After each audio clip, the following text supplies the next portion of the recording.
Hey guys, if you're getting the error message Roblox has crashed, please perform a Windows clean boot. Then keep watching as I'm going to show you two different ways that we can fix this. So the first thing we're going to try is performing a clean boot. Now to do that, you need to head over to your start menu, search for run, and then click on the run icon. In the search box, type in msconfig and hit enter. From this window, you need to select services. Then at the bottom down here, check this box next to hide all Microsoft services. Make sure to check this. This is very important.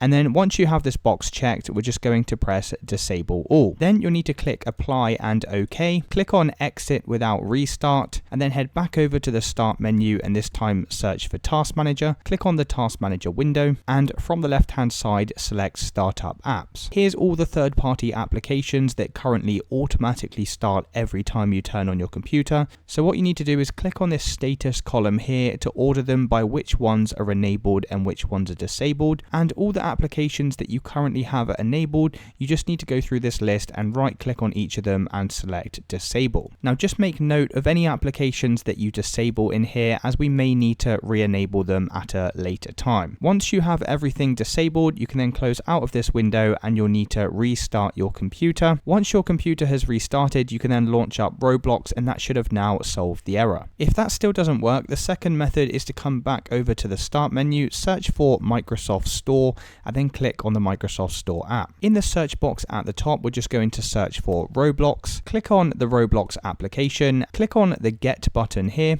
and you'll need to install Roblox from the official Microsoft Store. Often just by using the official Microsoft version will fix any crashing issues you were experiencing. And that's it guys, by following the steps in this video, that should have now fixed any crashing issues you were getting. If you did find this video helpful, then please consider dropping a like and subscribing.